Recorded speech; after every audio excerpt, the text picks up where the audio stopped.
como no van a la iglesia, se puedan, ¿no es cierto?, conectar a estos días martes de Teo Zoom, que van a estar muy interesantes, ¿ya? Sí, por Porque supuesto, claro que temas sí. tan interesantes como este que vamos a estudiar hoy día en la tarde, hasta unos minutos más, ¿existió realmente Jesús o es solo un mito de la Biblia?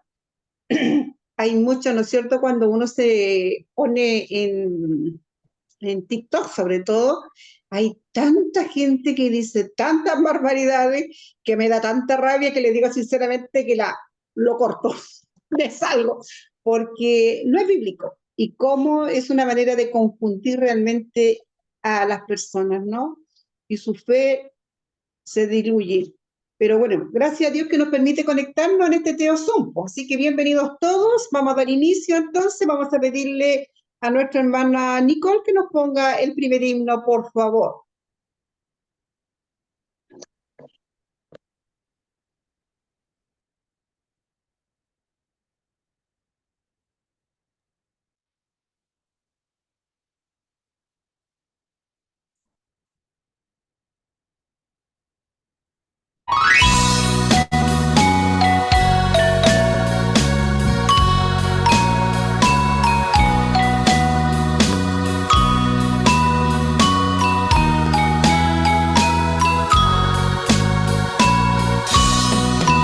Tan dulce el nombre de Jesús, sus bellas notas al cantar, que mi alma llena al clamar el nombre de Jesús.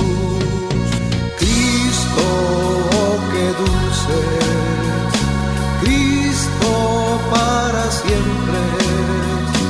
Cristo, yo te aclamaré por siempre, oh, mi Cristo. Aprecio el nombre de Jesús, jamás me faltará su amor, y pone aparte mi dolor el nombre de Jesús. Cristo, oh, qué dulce es, Cristo para siempre es. Cristo, yo te aclamaré por siempre, oh, mi Cristo. Tan puro el nombre de Jesús, que mi pesar pudo quitar, y grata paz a mi alma dar el nombre de Jesús. Cristo, oh, qué dulce es, Cristo para siempre es. Cristo, yo te aclamaré por siempre, oh, mi Cristo. El dulce nombre de Jesús por siempre quiero alabar, y todos deben ensalzar el nombre de Jesús. Cristo, oh, qué dulce es, Cristo para siempre es. Cristo, yo te aclamaré por siempre, oh, mi Cristo.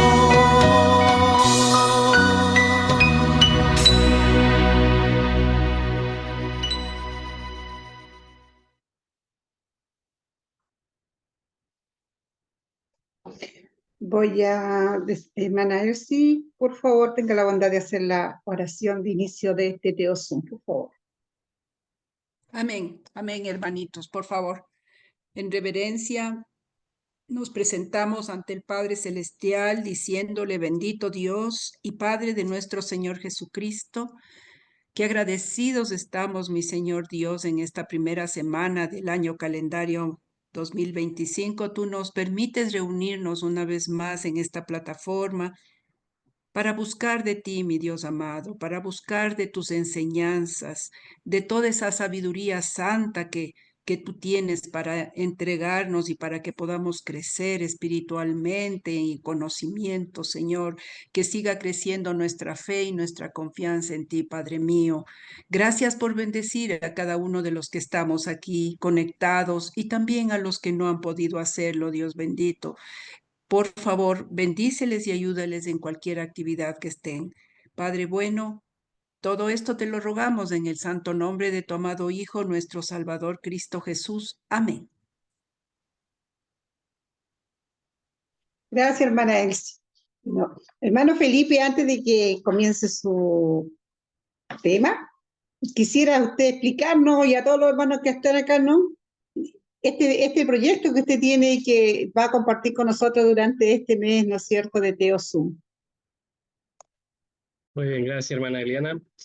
Queridos hermanos, ahí como ustedes han estado viendo, tenemos este proyecto bien lindo, ¿cierto?, de poder comenzar a transmitir los cultos, las reuniones, para que sí puedan más personas conocer nuestra iglesia y también algunos hermanos que quizás no pueden conectarse a Zoom, lo puedan ver a través de YouTube, ¿no? Personas que de repente están buscando una iglesia, busquen ahí YouTube, busquen en Facebook, busquen una iglesia y se encuentren con nosotros. ¿Qué les parece? Entonces, ese es el proyecto que nosotros tenemos, es por eso que estamos grabando las reuniones, estamos haciendo las configuraciones, tenemos que coordinarnos ahí con el pastor y también le voy a pedir ayuda al hermano Cristo, a la hermana Nicole, para que después podamos transmitir en vivo. Yo por mientras estoy grabando las reuniones y esto que ahora tenemos, lo van a ver después ustedes en YouTube, los hermanos y otras personas también, y la idea es que también nosotros lo podamos compartir. Durante el mes de enero, el primer mes de este año, vamos a estar tomando temas bien cristocéntricos, ¿no? Temas bien cristocéntricos durante los martes. Con mucho cariño hemos estado elaborando estos temas para aprender de Jesús, para ver temas bien específicos, y la idea es también compartir. Así como yo les compartí la imagen, les compartí el link, la idea es que ustedes también ahora aprovechen. Si no lo hicieron, aprovechen ahora, tómense un tiempo de compartir, mandar ese mensaje así mismo como está, enviárselo por WhatsApp a algún familiar, a algún ser querido, a algún hermano, a alguien, para que también se conecten en estas reuniones. Yo también invité a unas personas, así que espero que se conecten o que después también, yo igual les voy a mandar el link con la grabación. Así que, mis queridos hermanos, esa es la idea, que nosotros así también podamos ir estudiando, repasando. De repente quizás no nos pudimos conectar a un culto, podamos ver la grabación, y también voy a estar subiendo también resúmenes de la escuela sabática, ¿ya? A mí me gusta hacer hartos videos, entonces también voy a estar subiendo el resumen de escuela sabática, para que si ustedes tienen alguna duda, quieran repasar, ustedes también puedan estudiar en su casa, además de lo que uno estudia hacer también, y ahí también los vamos a estar acompañando durante los sábados, ¿no? Así que eso, mis queridos hermanos, ese era el aviso. Si ustedes ocupan TikTok, Facebook, Instagram, Facebook, Spotify, cualquiera de estas redes sociales, búsquenos ahí, búsquenos. Iglesia de Dios 7MO, séptimo día Chile. Así está, en toda la plataforma está igualito, igualito. Entonces van a encontrar la página de la iglesia y también ustedes lo pueden compartir con otras personas. Muy bien, ahí está entonces el aviso de nuestro hermano Felipe. Vamos a pedirle a nuestro pastor José Salvador, por favor, que tenga la bondad de orar por nuestro hermano Felipe para que él pueda exponer el tema de esta tarde.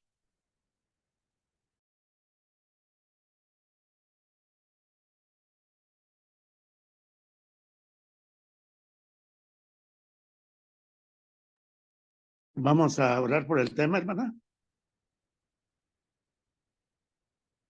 Bendito Dios y Padre nuestro, concédenos la oportunidad de clamar al trono de tu gracia para pedirte, Señor, que apertures nuestra mente, nuestro corazón para escuchar tu palabra, y bendigas también a nuestro hermano que lo va a exponer.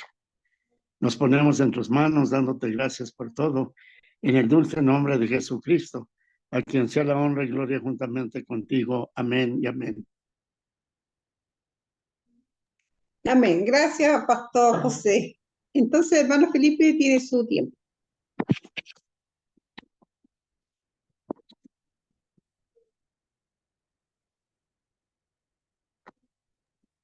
Muy bien, muchas gracias, mi hermana, gracias, pastor. Queridos hermanos, en esta tarde, ¿cierto?, el primer TeoZoom, el primer martes de este año, he querido, ¿cierto?, traer este tema, ¿no? Un poco intrigante la pregunta.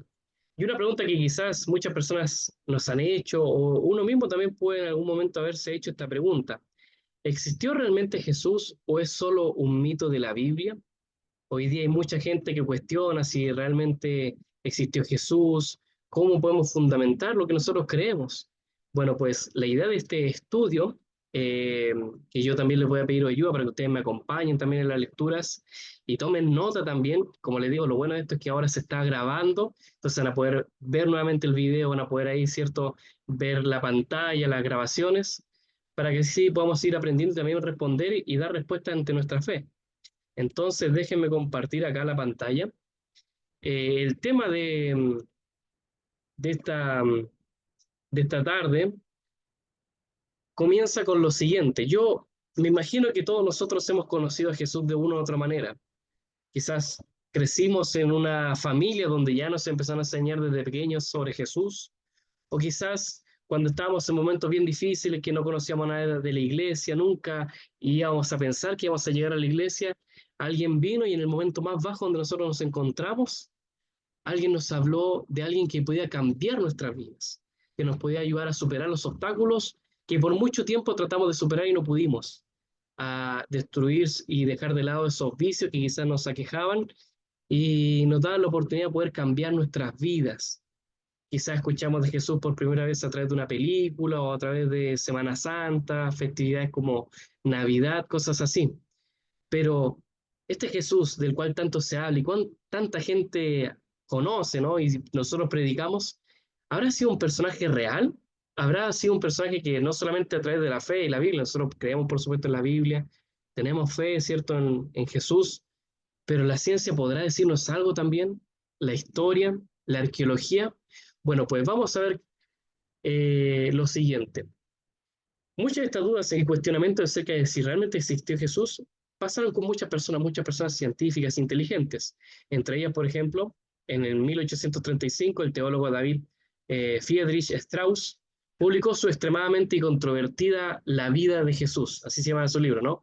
La vida de Jesús examinada críticamente. Sin negar la existencia de Jesús, argumentó que todos los milagros del Nuevo Testamento eran adicciones míticas con poca base en la realidad, y según Strauss, la iglesia primitiva desarrolló todas estas historias para presentar a Jesús como el Mesías de las profecías judías. O sea, él empezó a explicar de que todos los milagros que Jesús hacía en realidad no eran milagros, sino eran producto de alguna coincidencia, eran cosas de alguna enfermedad o cosas que la gente malinterpretaba y cosas así, ¿no? Entonces él empezó, ¿cierto?, a criticar duramente, ¿cierto?, con mirada, ¿cierto?, crítica, la vida de Jesús y sus milagros. Y así sucesivamente, después muchas otras personas empezaron a criticar también si realmente Jesús existió, si él realmente resucitó y muchas cosas así. Hay otro libro de Arthur Drews, El mito de Jesús, donde él también cuestiona y dice que Jesús en realidad es un mito, que él no existió y que es pura ficción, que es invento de los discípulos, que ellos se organizaron para poder crear un mito, ¿cierto? Una leyenda, como tantas leyendas que existen hoy en día, ¿no? Como leyenda mitológica que nosotros tenemos acá en Chile, por ejemplo, el Caleuche, ¿cierto? Diferentes historias así, ¿no? Dice él acá en una cita de su propio libro, dice, si todos los detalles del relato evangélico bajo las manos de la crítica se convirtieran en niebla mítica y se confirmaran como pura ficción, no subsiste ningún derecho metódico tras la desaparición de todos los detalles particulares de mantener el simple hecho abstracto de un Jesús histórico. Que se cite pues un solo episodio de los evangelios que pueda afirmarse con lógica, derecho y conciencia que es histórico. Lo repetimos, no existe ni uno solo. Y mientras no se haya descubierto por lo menos uno, el hecho de querer contra toda razón mantener la historicidad de Jesús no puede ser considerado más que con una irracionalidad interesada teológica. O sea, él dice que no se puede comprobar ningún hecho histórico de la vida de Jesús, ni sus milagros, ni dónde estuvo, ni sus enseñanzas, ni ninguna de esas cosas, ¿no? Entonces vamos a tratar de desafiarlo y responder ante esto. Miren, vamos a los primeros textos que nosotros encontramos en la Biblia acerca de Jesús, acerca de su nacimiento. Mateo capítulo 2, versículo 1. ¿Quién puede leer, por favor, este texto? Está ahí en pantalla y ustedes también pueden leerlo ahí en sus Biblias. ¿Qué es lo que dice, hermanos? Alguien que pueda leer, por favor.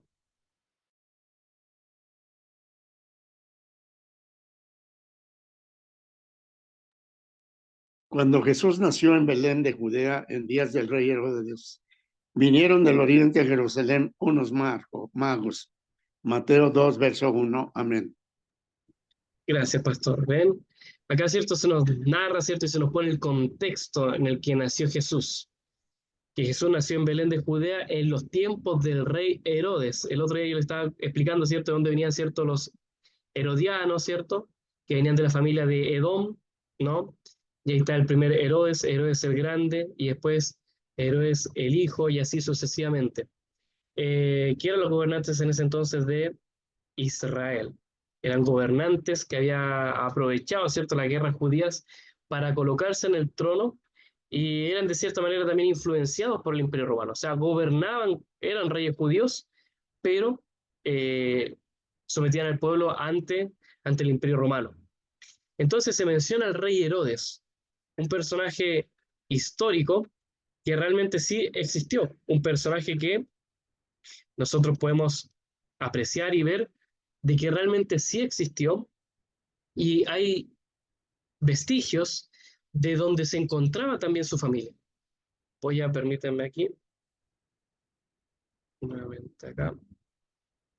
Acá ustedes pueden ver, ¿cierto?, las ruinas que hasta el día de hoy se encuentran allá en Jerusalén, las ruinas de Herodión, que es la fortaleza de Herodes el Grande, donde vivía su familia.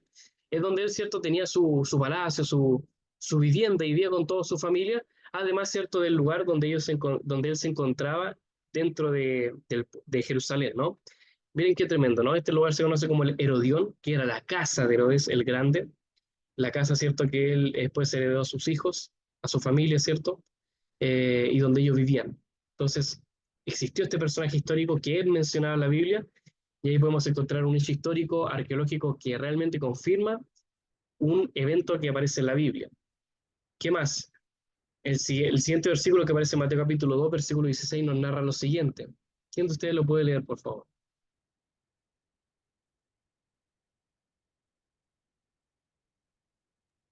Amén, hermano. Herodes entonces, cuando se vio burlado por los magos, se enojó mucho y mandó matar a todos los niños menores de 2 años que había en Belén y en todos sus alrededores, conforme al tiempo que había inquirido de los magos. Gracias. Mateo capítulo 2, verso 16. Amén. Gracias, hermana Elsie. Acá también se nos narra, ¿no?, el tiempo de que vinieron estos magos, que en realidad eran astrólogos, o reyes del oriente, como se menciona en otras versiones, que habían visto la estrella de Belén, y ellos se acercaron, ellos dijeron: queremos ver al rey de los judíos. Y le preguntaron a Herodes, ¿dónde estaba el rey de los judíos? Y él, celoso por esto, pensando de que iba a emerger otro rey, incluso era tanto la locura que él tenía, que incluso mató a alguno de sus hijos para evitar de que ellos le quitaran el trono. Él después mandó que los reyes magos, o estos astrólogos, estos reyes del oriente, volviesen y le dijesen dónde estaba este supuesto nuevo rey de los judíos, para poder ir a visitarlo. Sabemos, como dice la escritura, que después los ángeles del Señor se le aparecieron a los reyes magos, a estos astrólogos, y les dijeron que no volvieran hacia Herodes. Pero Herodes, celoso de esto, celoso que pudiese aparecer un nuevo rey, un nuevo, cierto, dirigente, un revolucionario entre ellos, como ya había pasado antes, alguien que les quitara el trono, él mandó a matar a todos los niños menores de 2 años que había en Belén y en sus alrededores. Mandó a matar a todos los niños para así tratar de exterminar a aquel supuesto rey que iba a emerger, para tratar, ¿cierto?, de destruir al Señor. Y este evento también, que nosotros conocemos como la matanza de los inocentes, también es un evento histórico que da respuesta a muchas preguntas. Todavía hay muchas personas que también cuestionan este evento, si realmente existió, pero ahí también estaría la respuesta de por qué terminaron estas revoluciones que habían comenzado con Matatías, con Judas, que eran las revoluciones judías para poder echar a los romanos de Judea, de toda, ¿cierto?, la región de Jerusalén. Entonces ahí nos va explicando cómo también de cierta manera fue diezmado, ¿cierto?, el pueblo de Israel.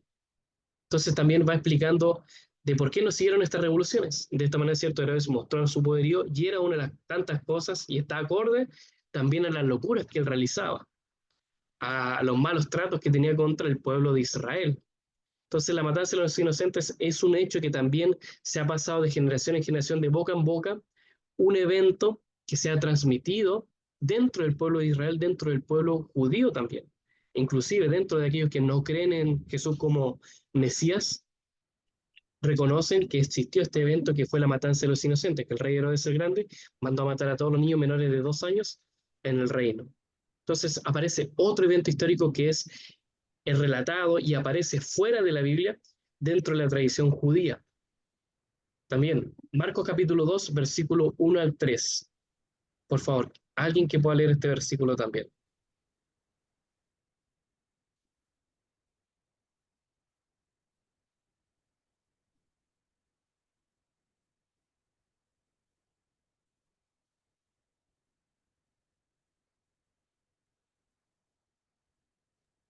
Amén.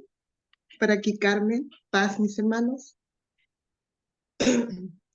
Entró Jesús otra vez en Capernaum después de algunos días y se oyó que estaban en casa.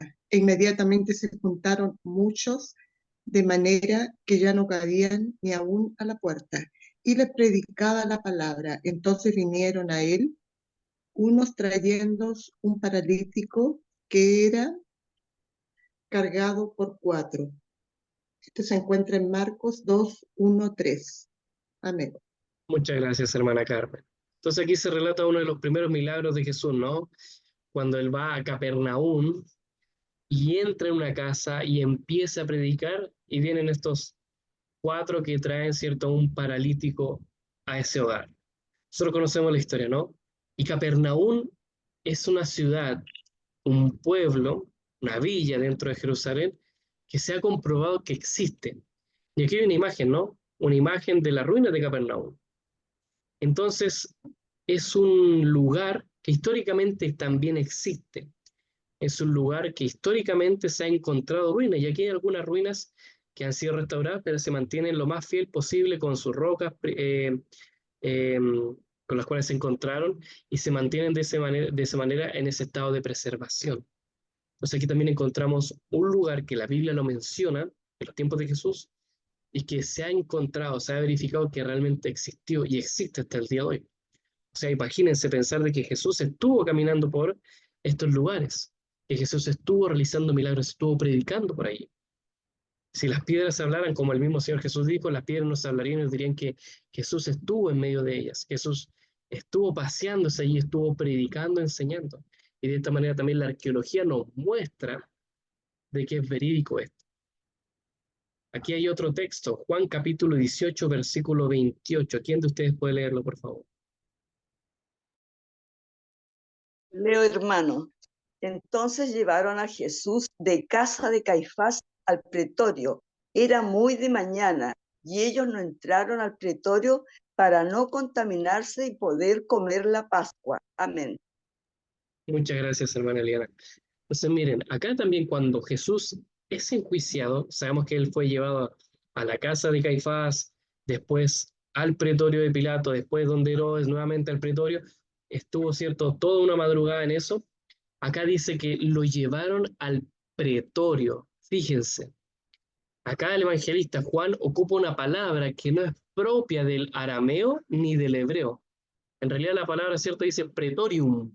El pretorium era un lugar específico, era una parte donde atendía el gobernante a las personas que venían, ¿cierto?, a pedirle súplica, que venían a pedirle ayuda, que venían a traerle algún caso. Era como la audiencia, el lugar de audiencia donde se encontraba el gobernante con las demás personas. Entonces aparece este lugar, un lugar que no era muy concurrido por judíos. Incluso acá se menciona la tradición que los fariseos que tenían, cierto, de no entrar a lugares donde había gentiles, lugares construidos por romanos, de no contaminarse para poder comer de la Pascua. Entonces imagínense, Juan menciona este lugar, siendo que quizás él no estuvo allí, no entró, pero lo menciona porque Jesús estuvo sí allí. Entonces también hay vestigios de que Jesús estuvo presente en ese lugar. Y aquí hay también una reconstrucción, una imagen de cómo el lugar. Este seguramente era el castillo de Pilato, una reconstrucción de imagen según, esto es algo arqueológico, no es algo bíblico. Y dicen que aquí era el pretorium, por esta entrada, la entrada al pretorium, el lugar hacia el castillo donde el gobernante en ese entonces, Poncio Pilato, trataba y atendía las necesidades del pueblo judío y demás gente que estaba, cierto, en esa parte del Imperio Romano. Y así los atendía. Esta maqueta, esta imagen que parece que es una reconstrucción basada en hechos arqueológicos e históricos. Interesante, ¿no? Entonces ahí también la Biblia nos va corroborando, nos va confirmando estos lugares, estos escenarios en los cuales, cierto, se desenvolvió la vida de Jesús.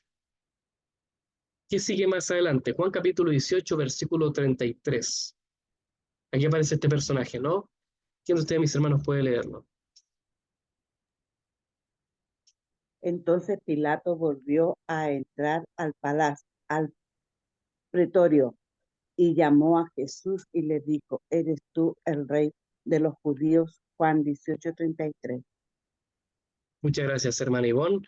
Entonces acá dice, cierto, que nuevamente, cuando nuevamente le llevaron a Jesús a Pilato, estaban ellos en el pretorio, en el pretorium, y él habló con Jesús. Y es una conversación bien interesante, ¿no? Donde le dice: ¿eres tú el rey de los judíos? Y Jesús le dice: bueno, tú me lo preguntas porque otros te han hecho esa pregunta, porque tú quieres saber. Y él le dice: mi reino no es de este mundo. Si yo fuera, yo sería capaz de enviar a mis ángeles y ellos vendrían a atenderme. Eh, y también ahí, cierto, él dice: yo vine a traer la verdad. Y Pilato le pregunta: ¿y cuál es la verdad? La verdad ya estaba presente delante de él, ¿no? Entonces lo interesante es que acá aparece este señor, esta persona que es Poncio Pilato, que la Biblia lo narra, ¿cierto?, como el gobernante, el dirigente de parte de Roma en Judea, en Jerusalén. Y este personaje también existió históricamente. Aquí hay una piedra que es llamada la piedra de Pilato. Dice acá que en 1961 los arqueólogos liderados por el doctor Antonio Frova descubrieron en Cesarea Marítima, una ciudad romana antigua a lo largo de la costa mediterránea de Israel, un fragmento, una piedra caliza que llevaba grabada una inscripción con el nombre de Poncio Pilato. O sea, el mismo personaje que aparece en la Biblia en estos versículos, también hay evidencia bíblica que existió. Y esta piedra que aparece acá, ustedes lo pueden ver ahí, dice, es Tiberio, ¿cierto? Su primer nombre, Pilatus. Y acá dice Poncio Pilatus Praefectium, como gobernador o prefector, gobernante. La piedra en sí, ¿cierto? Si uno lo traduce bien, y ahí gracias al trabajo de los restauradores, dice: Poncio Pilato, prefecto de Judea, ha dedicado al pueblo de Cesarea un templo en honor de Tiberio. Interesante, ¿no? O sea, se muestra explícitamente el nombre de este personaje, el cargo que él tenía, ¿cierto?, dónde gobernaba y también a quién le rendía cuenta, que era a Tiberio. Entonces aquí se muestra, ¿cierto?, que evidentemente este personaje existió y que seguramente ese encuentro que tuvo con Jesús también fue real. También, anexo a la Biblia, hay otras menciones. Yo no voy a hablar mucho de los libros apócrifos, porque hay otros libros donde también se menciona a Jesús, pero también en materia de cada uno, ¿no? Hay libros que fueron hechos con la intención de manipular o de dar otra versión. Ya uno va a encontrar el Evangelio de Pedro, el Evangelio de Tomás, el Evangelio de Santiago, el Evangelio de María Magdalena, el Evangelio de María, la Madre de Jesús, que son evangelios inventados. Y era una costumbre también dentro del pueblo de Israel en ese entonces para darle fama. Yo me acuerdo que cuando yo estaba estudiando, un profesor nos hizo leer un libro que se llamaba Los Salmos de Salomón. Interesante, ¿no? Y eran salmos, eran poemas, eran cantos muy bonitos, pero que evidentemente no fueron escritos por el rey Salomón que nosotros conocemos, por el hijo de David, sino que le habían colocado salmos de Salomón para darle connotación al nombre. ¿Se dan cuenta? Entonces, asimismo, muchas personas, paralelamente a cuando se escribieron los evangelios, muchas personas empezaron a decir: no, yo voy a escribir el evangelio, pero de otra manera. Y hay diferentes historias muy raras, ¿no? Y de eso también vamos a hablar en el siguiente martes, así que los invito, de que en otros evangelios se dice que Jesús tuvo una relación con María Magdalena, que Jesús cuando era niño, él jugaba con hacía figuras de barro, y estas figuras de barro cobraban vida y salían volando, que unos niños lo molestaban y que él utilizaba sus poderes para matar a los niños, cosas así, ¿no? Entonces vamos a ver, ¿eso es real? ¿Qué dice la Biblia? ¿Cómo hay concordancia? Hay muchas cosas así, ¿no? Y como también, no sé si ustedes han escuchado ese libro que es el libro de, el libro de Enoc. El libro de Judas menciona, ¿no? Dice el libro de Enoc. Pero hay otro libro de Enoc que aparece por ahí que parece no tener nada de concordancia con lo que la Biblia dice, ¿se dan cuenta? Entonces, por eso se le llaman libros apócrifos, porque son libros que no se consideran que son revelados por Dios, sino que son libros hechos con otras intenciones y así. Entonces, ajeno a lo que la Biblia dice, hay otras menciones, otros libros o historiadores o personajes que también mencionan a Jesús, y tal es el caso de este personaje que aparece acá, que es Flavio Josefo. Flavio Josefo fue un judío, él era parte de una familia aristocrática rica, por así decirlo, fue enseñado en las sinagogas, fue incluso discípulo de un fariseo, y incluso él fue parte de un grupo, de un fariseo, no me acuerdo ahora el nombre, pero que él tenía cierto su grupo en el desierto. Y él participó un tiempo allá, pero después se aburrió de esa vida alejada, ¿cierto?, de la civilización y volvió nuevamente a casa. Después fue a intervenir a Roma por algunos de sus compañeros fariseos que habían sido apresados, y él pidió cierto al emperador que los soltara, y cuando él fue a pedir que lo soltaran, lo tomaron prisionero a él. Después fue suelto, volvió a Jerusalén y lo colocaron como general del ejército judío para que protegiera, ¿cierto?, Jerusalén, y cuando es una de las guerras judías, que él también menciona, él también es apresado y ahí va ocurriendo todo esto, ¿no? Él va relatando todos estos eventos que para él son interesantes, que son las guerras judías, la lucha que tenían los israelitas con el imperio romano. Y él va relatando todo eso. Él no es un judío tan acérrimo, ni tampoco es cristiano, pero él menciona a Jesús dentro de sus escritos. Como les digo, su libro que es Antigüedades o Guerras Judías, él habla de otras cosas, pero en uno de sus libros habla acerca de Jesús. Aquí en el libro Antigüedades Judías, libro 20.9, dice lo siguiente: Ananías era un saduceo sin alma, convocó astutamente al Sanedrín en el momento propicio. El procurador Festo había fallecido. El sucesor, Albino, todavía no había tomado posesión. Entonces Ananías llamó a un juicio al hermano de Jesús, quien era llamado Cristo, cuyo nombre era Jacobo, y con él hizo comparecer a varios otros, los acusó de ser infractores a la ley y los condenó a ser apedreados.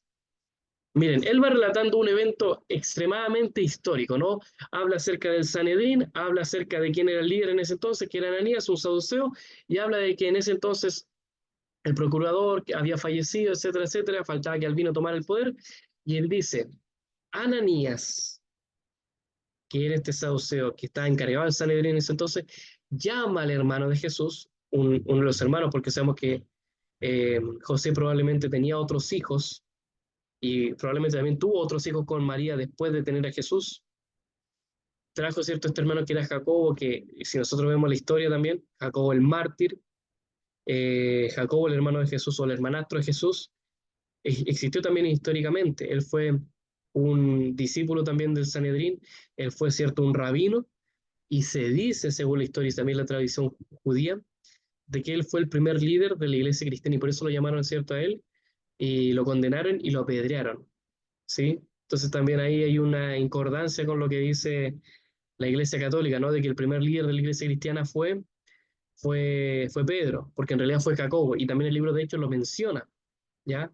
Incluso el libro que aparece, que nosotros encontramos en el Nuevo Testamento, que se llama Santiago, en realidad es una mala traducción, es el libro de Jacobo, que es probablemente también de él. Entonces hay muchas cosas así que son interesantes, ¿no? Entonces aquí este historiador, este soldado, este general judío que no es cristiano, menciona a Jesús y menciona el martirio de su hermano. Entonces se conoce como el testimonio flaviano, el testimonio de Flavio Josefo sobre Jesús. Y él es un historiador, uno de los primeros historiadores que hay en la nueva era, y se le reconoce por su autoridad, y si él menciona a Jesús es porque realmente existió. También en otro, que es el libro Antigüedades, en el libro 18, punto número 3, párrafo 3, dice lo siguiente. Por este tiempo apareció Jesús, un hombre sabio, si es que es correcto llamarlo hombre, ya que fue un hacedor de milagros impactantes, un maestro para los hombres que reciben la verdad con gozo, y atrajo hacia él a muchos judíos y a muchos gentiles además. Era el Cristo. Y cuando Pilato, frente a la denuncia de aquellos que son los principales entre nosotros, lo había condenado a la cruz, aquellos que lo habían amado primero no lo abandonaron, ya que se les apareció vivo nuevamente al tercer día, habiendo predicho esto y otras tantas maravillas sobre él, los santos profetas. La tribu de los cristianos, llamados así por él, no ha cesado de crecer hasta este día. Miren qué tremendo. O sea, este historiador, que como les digo, él no es cristiano, él no cree en Jesús. Él es judío, él es un soldado romano, él fue prisionero, y él va relatando la historia de las guerras judías. Él menciona aquí en este párrafo a Jesús. Él dice, era un hombre, si es correcto llamarle era hombre, porque él era un hacedor de milagros. Era el Cristo, era el ungido. Él menciona, ¿cierto?, la crucifixión, y también habla que se les apareció nuevamente a sus discípulos con otras maravillas y cumpliendo también profecías que habían hecho otros profetas anteriormente, ¿no? Y él también menciona que los cristianos iban creciendo en demasía hasta ese entonces. Interesante, ¿no? Cómo él relata estos hechos. Él va relatando la historia bíblica fuera de la Biblia. ¿Qué les parece? Así también hay otras menciones a Jesús por otros historiadores. Acá, por ejemplo, hay un caso de un romano acérrimo, un romano de sangre, Cornelio Tácito, que era un gobernador, era abogado, ¿cierto? Y en base a él también se toman muchas de las leyes o persecuciones, ¿cierto?, legales que hay hoy en día. Si uno estudia leyes, abogacía, tiene que estudiar acerca de Tácito, porque es uno de los primeros que empieza a establecer el tema del código legal, y es ejemplo, ¿cierto?, en Roma de eso. Acá dice lo siguiente, él le manda una carta, él en sus escritos, en sus anales, el punto número 15, punto 44, dice lo siguiente. En consecuencia, para deshacerse de los rumores, Nerón culpó e infligió las torturas más exquisitas a una clase odiada por sus abominaciones, quienes eran llamados cristianos por el populacho. Cristo, de quien el nombre tuvo su origen, sufrió la pena máxima durante el reinado de Tiberio a manos de uno de nuestros procuradores, Poncio Pilato, y la superstición muy maliciosa, de este modo sofocada por el momento, de nuevo estalló no solamente en Judea, la primera fuente del mal, sino incluso en Roma, donde todas las cosas espantosas y vergonzosas de todas partes del mundo confluyen y se popularizan. En consecuencia, el arresto se hizo, en primer lugar, a quienes se declararon culpables. A continuación, por su información, una inmensa multitud fue condenada, no tanto por el delito de incendiarle la ciudad como de su odio contra la humanidad. O sea, este historiador también va relatando de que Nerón, ¿cierto?, empezó a echarle la culpa de muchas cosas que ocurrieron en el imperio a los cristianos. Hubo una vez que Nerón hizo una fiesta y se le pasó la mano y se empezó a quemar la ciudad. Y él echó la culpa, ¿cierto?, que los cristianos habían hecho una reunión y por culpa de ellos se está incendiando la ciudad. Un incendio que duró 3 días. Entonces, aquí el mismo, ¿cierto?, lo menciona, y va mencionando también otros personajes que ya vimos. Habla de Poncio Pilato, habla de Tiberio, y habla de cómo ellos también, ¿cierto?, él lo ve como una secta, ¿no? Él lo ve, ¿cierto?, como unos destructores, como personas maliciosas, y él dice, ellos están creciendo y hay que condenarlos, ellos tienen delitos, ¿no? Él va hablando acerca de todo esto increíble. También hay un gobernador, ¿cierto?, un joven, ¿cierto?, que fue instruido, ¿cierto?, en la política, que es Plinio el Joven, que en una carta le pide consejo al emperador Trajano. Le pide consejo acerca de qué es lo que tenía que hacer con los cristianos. Y aquí escribe lo siguiente, carta de Plinio el Joven al emperador Trajano. Dice, es costumbre para mí, mi señor, consultar acerca de todas las cosas sobre las que dudo, y en efecto, ¿quién puede guiar mejor mi irresolución o instruirme en lo que no sé? Jamás he participado en los procesos contra los cristianos. Por ello desconozco qué suele castigarse o perseguirse, hasta qué punto. Y no he dudado poco si acaso se hace alguna institución de edad, o por tiernos que sean, en nada difieren de los más robustos. Si hay perdón para el arrepentimiento, o si el que fue completamente cristiano no obtiene ninguna ventaja al haber dejado de serlo, si se castiga el mero hecho de llamarse cristiano, o en caso de que no se haya cometido delitos, o si se castigaron los delitos asociados a tal nombre. Entre tanto está la norma que he seguido para con aquellos que hasta mí han sido traídos como cristianos. A aquellos mismos les pregunté si eran cristianos o no cristianos. A quienes confesaron que sí, les pregunté una segunda y una tercera vez con la amenaza de suplicio. Ordené que se ejecutara a los que perseveraban. Yo no dudaba en efecto de que al margen los que se confesaran debían castigársele con pertinencia y obstinación cerrada. O sea, él está pidiendo, ¿es cierto?, ¿qué tiene que hacerse con los cristianos? Y le va explicando un poquito lo que era el hecho. Y Trajano le responde, dice, has seguido el procedimiento que debías, mi querido segundo. En el examen de las causas a las que ante ti han sido denunciadas como cristianos, y si no es posible en efecto establecer para todos una norma general, como si ésta tuviera una aplicación determinada. No hay que perseguirlos. Si se los denuncia y acusa, hay que castigarlos. Pero quien haya negado ser cristiano y lo haya demostrado realmente, es decir, mediante la súplica de nuestros dioses, aunque hubiera sido sospechoso en el pasado, que obtenga el perdón de su arrepentimiento. Sin embargo, los libros anónimos que circulan no deben tener cabida en acusación alguna, pues esto sirve de pésimo ejemplo y no es propio de nuestro tiempo. O sea, Trajano le dice, está bien tu procedimiento, no persigas a los cristianos. Si te traen una denuncia a un cristiano acusado por un delito, bueno, ahí tú júzgalo y castígalo, ¿no? Ahí le va dando consejo. Entonces aquí también se menciona a los cristianos, se menciona a los discípulos de Jesús de forma histórica. También en la Biblia se narran hechos que también iban a ocurrir. Eso también dentro de sus profecías hizo una profecía clave que sí se cumplió en la historia. ¿Quién, mis hermanos, puede leer, por favor, Lucas capítulo 21, versículo 20 al 21? ¿Qué es lo que dice?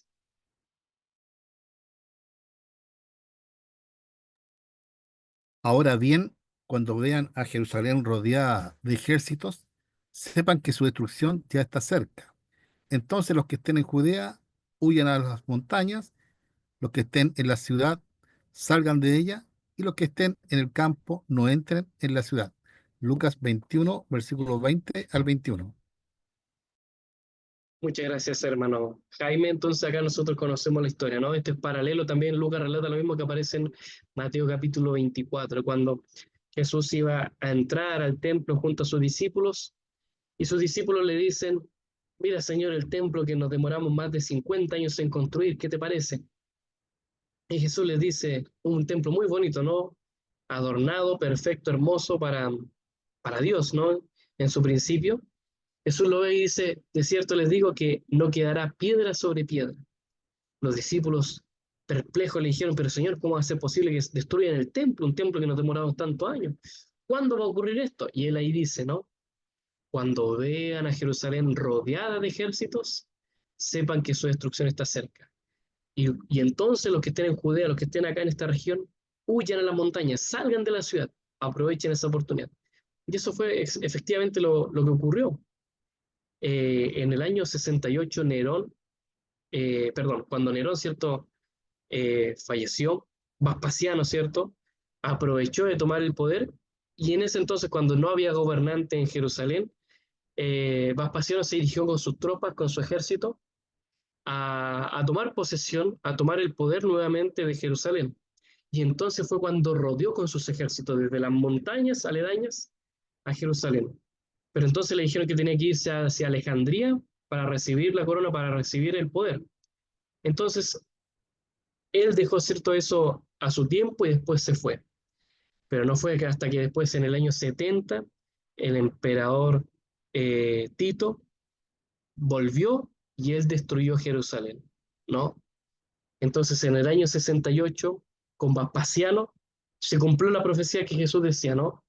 De que Jerusalén iba a ser rodeada por ejércitos, y esa iba a ser la señal para los creyentes, para que salieran, para que huyeran. Muchos se asustaron, por supuesto, de ver todo tanto ejército romano, a ver rodeando, ¿cierto?, la ciudad, las murallas, pero después cuando se fueron y dijeron, ya se fueron los romanos, no tenemos que temer, quedémonos acá. Pero los cristianos inmediatamente, ¿cierto?, dijeron, no, hay que huir. Jesús nos dio la señal de que esta era la profecía para poder escapar. Y así lo hicieron. Y unos años después, ahora Tito en el poder volvió y destruyó, ¿cierto?, Jerusalén, la gran destrucción de Jerusalén que se cumplió en el año 70 después de Cristo, ¿no? Entonces sí también vemos una profecía que Jesús profetizó y se cumplió la historia. Un hecho histórico que no se puede dudar, que está dentro de los anales de la historia y que también es mencionado en la Biblia. También otra cosa que nosotros podemos corroborar como cierta en la Biblia es la relación que hay acerca de diferentes fuentes. Como nosotros vemos que los evangelios se entrelazan entre sí y van hablando de las mismas historias. Hay muchos relatos, hay muchos milagros, hay muchas prédicas que se repiten tanto en Mateo, Marcos como en Lucas y también en Juan. Los cuatro hablan de lo mismo y cada uno de estos libros fueron escritos en diferentes tiempos. Todos ellos fueron escritos desde un diferente ángulo, pero todos convergen en lo mismo. Muestran la misma imagen de Jesús, si se dan cuenta. Mateo se enfoca más en el reino, por eso que se menciona tantas veces el reino, el reino. Lucas era médico, era discípulo de Pablo, y él le gusta mucho los milagros de Jesús. Y aparecen muchos milagros de Jesús de sanación, de que le da vista a los ciegos, de que ayuda a los cojos, a los paralíticos a levantarse, a caminar, pero no hay convergencia, no hay cierto algo que lo muestre diferente a Jesús. Muestra la misma imagen de Jesús. Y también Juan, que fue el último libro, ¿cierto?, en ser escrito, cerca del año 90, habla acerca de Jesús y los milagros. Y también de eso habla Pablo. Y hay toda una concordancia, o sea, hay un hilo conductor. Hablan de la misma persona, hablan de los mismos eventos y no hay diferencia. Puede que haya diferentes cosas, por ejemplo, uno va a ver, por ejemplo, la historia del endemoniado gadareno. En un evangelio dice que en uno, en otro dice que en dos, pero eso quizás porque Lucas, que es el que escribe y dice que hay dos, él quizás se está confundiendo con otro milagro, porque hay muchos milagros y a veces uno puede confundirse, ¿no? Y como por ejemplo cuando Jesús multiplica el pan y los peces, es un milagro que él hizo 2 veces, y quizás lo hizo más de una vez, pero se menciona que él lo hizo en 2 veces en 2 circunstancias diferentes. Entonces uno puede confundir, bueno, Jesús, ¿dónde lo hizo? ¿Multiplicó cuánto para 3.000 o 5.000 personas? Entonces uno a veces puede confundirse por ciertas cosas. Pero aún así hay unicidad en cuanto al relato, en cuanto a la persona de Jesús. Y Pablo también habla de la misma manera de Jesús. También va mostrando las mismas cosas, el mismo carácter de Jesús. Siendo que él no fue discípulo directo, siendo que él escribió muchos años después, también hay concordancia con los evangelios. Entonces es increíble, ¿no? Hacer que diferentes autores escriban diferentes libros y que todos hablen del mismo tema, todos hablen de la misma cosa, es muy complicado. Y la Biblia, con sus libros, con los evangelios, con las cartas paulinas, lo pueden hacer. Entonces eso es un acierto literario, es un acierto bíblico tremendo, ¿ya? Entonces también otra comprobante de que la Biblia es inspirada por Dios y también son hechos reales. También podemos ver el gran hecho evidente de que hay un antes y un después de Cristo. No sabemos, como yo les dije, cuándo fue exactamente el año que nació Jesús, no existe el año 0, y nosotros, los historiadores, ¿cierto?, se toman del año en que Herodes hizo la matanza de los inocentes, entonces está entre el año 2 y el año 3, entonces probablemente hoy día no estaríamos en el año 2025, estaríamos en el año 2022, el 2023, correctamente, ya porque hay unos años de desfase, unos años perdidos allí, que se saltan. Pero sin duda, incluso los científicos, incluso los ateos, incluso aquellos que creen en la evolución, los que creen, ¿cierto?, en el Big Bang, en los dinosaurios, ¿cierto?, que existieron hace millones de años atrás, todo eso, ellos consideran los tiempos en antes y después de Cristo. Hasta ellos reconocen de que Jesús fue tan trascendente, fue tan importante, que hizo un antes y un después en la historia. Y es por eso que los tiempos se están calculando como antes o después de Cristo, 1.000, 2.000, 3.000 años después de Cristo y así, ¿no? Entonces eso es un acierto tremendo, que toda la ciencia, toda la humanidad en realidad, a pesar de que creen en diferentes divinidades, tienen diferentes historias propias, ¿no? Como el hinduismo, el shintoísmo, etcétera, etcétera, como los musulmanes, aún así también se rigen por el tema de el tiempo antes y después de Cristo. Tremendo, ¿no?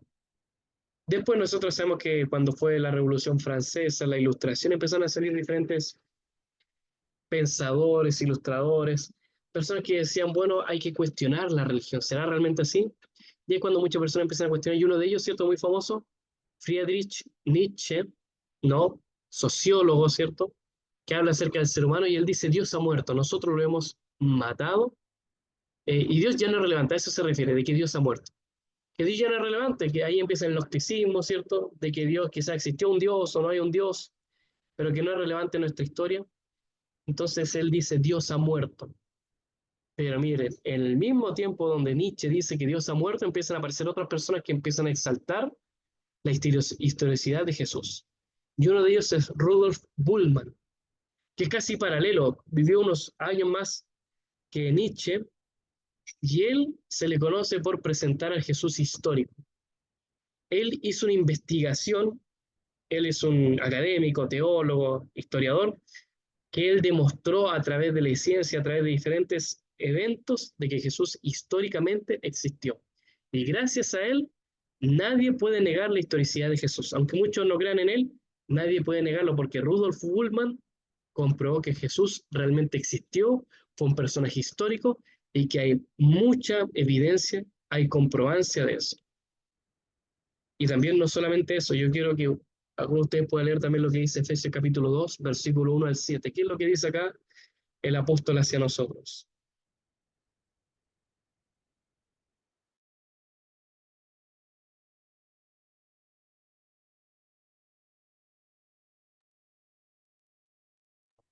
Amén. Leo, allá. Adelante, hermanita Eliana. No, yo ya leí. Siga usted, por favor.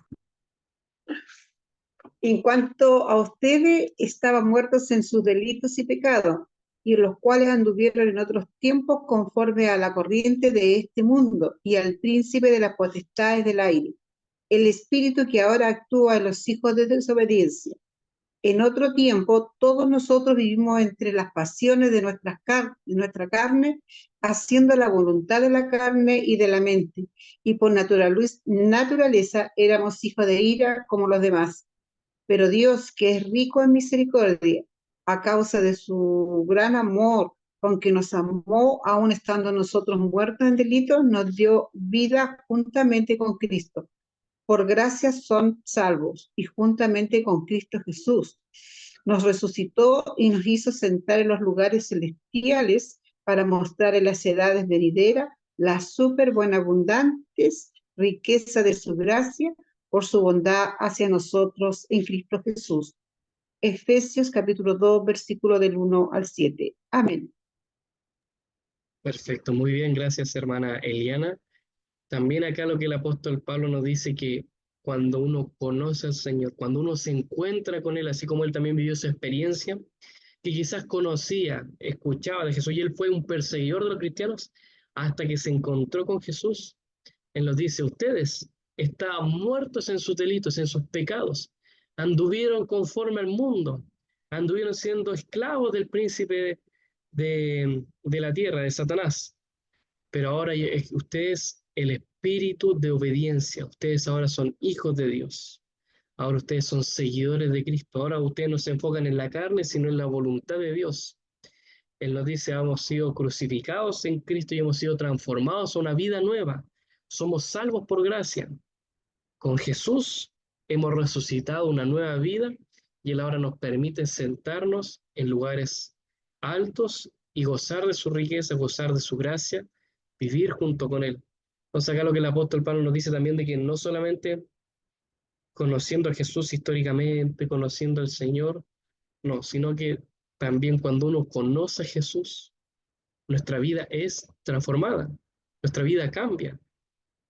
Él sin duda impacta la vida de todas las personas, de las personas ricas, de las personas pobres, de las personas que no tienen dinero, de las personas que son muy importantes, de las personas que quizás puedan tenerlo todo. El Señor toca los corazones de todas las personas, independientemente de su carácter, independientemente de cómo se encuentran, de cómo está su estado anímico. Es algo tremendo, ¿no? Es algo milagroso. Como cuando uno conoce al Señor, se encuentra con Él y su vida es transformada. Tenemos nuestros testimonios, ¿no? De cómo el Señor ha transformado nuestra vida, cómo hay testimonios de personas que eran de tal manera y eran casos perdidos que nadie, ¿cierto?, daba un peso por ellos hasta que conocían al Señor y son personas completamente diferentes, personas transformadas por el Espíritu de Dios. Y eso también es algo evidente que muestra la realidad de Jesús. Cómo conocer una persona puede transformar tantas vidas. Puede haber hoy día personas que sean influyentes, personas importantes, personas que puedan mover masas, pero nadie puede mover tantas personas, nadie puede transformar, tocar tantos corazones como el Hijo de Dios, como Jesús, como el Señor. Conocerlo a Él es vivir una experiencia tremenda, vivir una aventura con Él. Y eso también le ha pasado a muchas personas. Y es evidencia también de que Jesús existe. Y un caso también es el escritor C.S. Lewis. Ustedes conocen la historia de él, un escritor tremendo, bien prolijo, ¿no? Y cristiano. Pero lo que ustedes quizás no sabían es que él nunca, en su momento, ¿cierto? Cuando él era joven, nunca pensaba ser cristiano. Él fue llevado a la iglesia, pero después se alejó. Y él no quería nada, ¿cierto? Con Dios, nada. Hasta que él estuvo muy enfermo y un amigo, ¿cierto? Lo fue a visitar. Y él, que era un muy buen lector, el amigo le dijo, oye, pero ¿por qué no lees el mejor libro de todos? ¿Por qué no lees la Biblia? Él dice, sí, leí un párrafo, uno que otro. Pero le dice, no, pero léelo, encuentra a Jesús allí, encuéntrate con el Creador, encuéntrate con Dios. Y él aprovechó un tiempo y dijo, bueno, voy a leerlo, pero dice, no creo que me impresione porque yo he leído tantas fábulas, tanta ciencia ficción, yo también he escrito tantos libros. Y C.S. Lewis se empezó a colocar en las tardes, en las noches a leer la Biblia, y hasta que se encontró con Jesús, su vida fue impactada. Pasó de ser una persona atea, una persona académica, bien elocuente, que no creía en Dios, a ser un cristiano acérrimo, a ser un cristiano a todo dar, que después defendía a toda fe su cristianismo, que incluso él creó, ¿cierto?, grandes prosas, ¿cierto?, como las Crónicas de Narnia, y en realidad las Crónicas de Narnia es una historia que él creó para que sus hijos, los niños, pudieran entender el plan de salvación, y es por eso que Aslan, el león, representa a Jesús, que es el león de la tribu de Judá, y que él también muere y resucita. Entonces es una forma de enseñarle también, de forma didáctica, a los niños la historia de Jesús. Tremendo, ¿no? Entonces este historiador también que aporta tanto a la teología, tanto, él también su vida fue transformada, imagínense. Él que no era nada, ¿cierto? No quería nada con la iglesia, nada con Dios. Fue un tremendo cristiano, un tremendo escritor para Dios, después de encontrarse con Jesús. Y así también como Dios también transforma y cambia nuestras vidas. Hay otros hechos también. Yo también les recomiendo este libro. Se llama El caso de Cristo, escrito por Lee Strobel, un investigador, un periodista. Y también hay una película, también la pueden ver. Es una película tremenda, ¿no? Su caso real, de que él era una persona también que, bueno, su hija sufrió un accidente y gente de la iglesia le ayudó y su esposa empezó a ir a la iglesia con su hija y él dijo, oye, pero ¿para qué vas a la iglesia si Dios no existe y eso es una fábula, todo? Y él empezó a investigar, ¿no? Colocó, como él era investigador, como él era periodista, él empezó a investigar a Jesús como si fuera un caso real. Empezó a hacer su análisis, su hipótesis, todo, y empezó a analizarlo como un caso. Y empezó a ver diferentes fuentes, empezó a investigar y empezó a colocar incluso a Jesús como en un caso público, para ver si realmente existió o no. Y es así como se coloca el tema de las leyendas, las historias, todo eso, así él mismo lo colocó con Jesús. Y es tremenda la investigación que él llevó, que él era ateo, que él no quería nada con Dios, que al final se convirtió en cristiano, y él muestra todo eso en su libro y también en la película, ¿no?, que está basada en su vida. Que él fue comprobando que realmente Jesús existió a través de la evidencia y a través de un análisis de reportaje que dice que si varias personas que no tienen relación entre sí narran un hecho de la misma manera, es porque realmente existió, y así lo hizo. Él analizó todo, ¿cierto?, los evangelios, analizó, ¿cierto?, todo lo que se hablaba de Jesús, y se dio cuenta que todo había concordancia, ¿no? De que el mismo análisis que él hacía para comprobar historias, noticias, si eran reales o no, él lo utilizó para comprobar si Jesús existía y comprobó que Jesús existe, ¿no? Se llama El caso de Cristo, tremendo. Y también, ¿cierto?, Juan capítulo 21, versículo 25, nos dice lo siguiente, y también hay otras muchas cosas que Jesús hizo, las cuales, si se escribieran una por una, pienso que ni aún en el mundo cabrían los libros que se habrían de escribir. Amén. ¿Qué les parece? El discípulo Juan termina su evangelio de esta manera. Él dice, Jesús hizo tantas maravillas, tantos milagros, que si se escribieran todas una por una, no cabrían en el mundo libros de tantas cosas. Entonces, de esta manera demuestra que Jesús existió. Incluso en el tiempo cuando Juan escribe el Evangelio, están apareciendo diferentes corrientes, diferentes judíos también diciendo, no, Jesús no existió, Jesús no es Dios. Entonces él escribe el Evangelio con ese propósito, y es por eso que el Evangelio de Juan es un Evangelio corto, pero bien profundo, donde muestra, ¿cierto?, que Jesús es parte de la divinidad, que Él es parte, ¿cierto?, Él es el Hijo de Dios, que resucitó de verdad, y Él también muestra simplemente 7 milagros. Muestra 7 milagros, que en realidad hay uno que se repite 2 veces, y también falta el milagro, ¿cierto?, de su resurrección, que son 9 en realidad, 9 en total. Si ustedes leen el libro de Juan, es así. Solamente muestra sus milagros para mostrar su poder, para mostrar, ¿cierto?, la contundencia de esos hechos, ¿no? Y él termina diciendo que si se escribiera todo lo que Jesús hizo, todos sus milagros, le faltaría tiempo. Como ese himno, esa canción linda, ¿no?, que dice que si fuera tinta todo el mar y todo el cielo un gran papel, no bastaría para escribir sobre el gran amor de Dios. Entonces, queridos hermanos, con esto nosotros podemos llegar a la conclusión de que Jesús realmente existió. No solamente la Biblia habla de él, sino también personajes históricos, personajes ajenos, sino también diferentes corrientes, y podemos ponerlo en investigación a través de la arqueología, a través de la historia, a través del reportaje. Y toda la ciencia, de una u otra manera, nos va a mostrar también de que Jesús existió, pero más importante es que no solo conozcamos a Jesús de historia, a Jesús de arqueología, a Jesús de escucha, sino también de forma personal, que nos encontremos con Él y que no solamente escuchemos o leamos los milagros que Él hizo, sino también vivamos esos milagros, que también seamos parte de la historia de Jesús, que dejemos que Él escriba nuestra historia, que seamos parte de la vida de Él y que Él también sea parte de nuestra vida. Y que así como Él hizo muchos milagros, hizo muchas cosas, anduvo por diferentes lugares, también pueda estar con nosotros, pueda ir con nosotros en nuestro día a día, pueda ayudarnos a escribir nuestro futuro, y que también sea alguien en nuestra vida, que los conozcamos y que Él nos conozca a nosotros. Entonces la invitación, queridos amigos, queridos hermanos, es no solamente a convencernos de que Jesús existió, sino a convencernos de que Él existe en nuestro ser, en nuestra vida, en nuestro día a día, cuando nos levantamos, cuando vamos al trabajo, cuando vamos a hacer nuestros quehaceres, que Él también está allí presente. Porque Él estuvo presente hace más de 2000 años. Él vivió, anduvo como hombre, hizo milagros, hizo maravillas, pero Él también quiere descender, quiere bajar y estar contigo esta noche, quiere estar con nosotros en nuestro hogar, con nuestra familia, con nuestros seres queridos, y transformar nuestra vida, hacer milagros y tocarnos, hacerse conocer a nosotros. Así que, mis queridos hermanos, les dejo esa invitación para que ustedes permitan que el Señor Jesús se haga conocido a ustedes, que ustedes conozcan al Señor Jesús, puedan creer en Él y también puedan evidenciar sus maravillas, evidenciar sus milagros y escribir una nueva historia con Él. Que el Señor les bendiga, que la paz del Señor inunde sus corazones. Amén.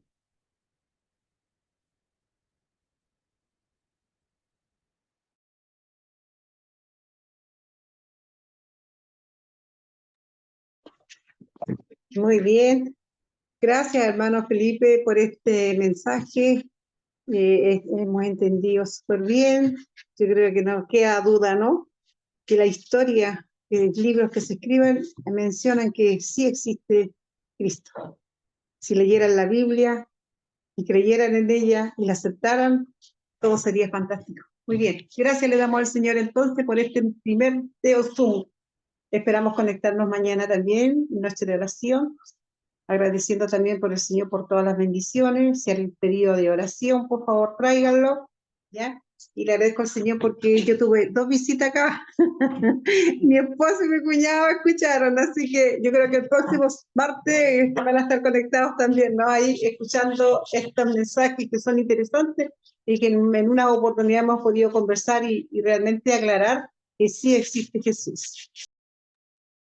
Muy bien, vamos a orar, mis hermanos.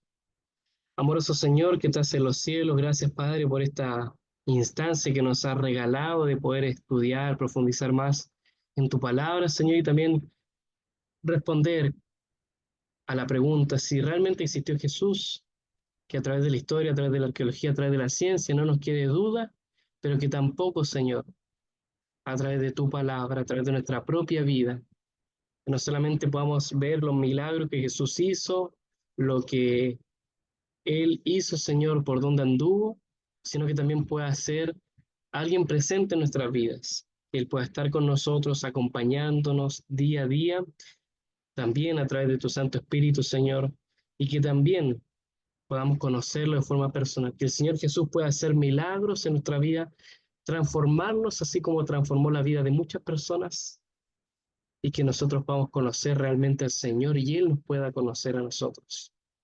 Bendícenos a cada uno de nosotros, que cuando nos pregunten, ¿y cómo podemos estar ciertos? ¿Cómo podemos saber con seguridad de que realmente Jesús existió? Que nosotros podamos decir, yo sé que mi Salvador vive, yo sé que Él existe, yo sé que Él resucitó de entre los muertos y viene pronto a buscarme. Acompáñanos, Señor, bendícenos, te lo pedimos y rogamos en el nombre de Jesús. Amén.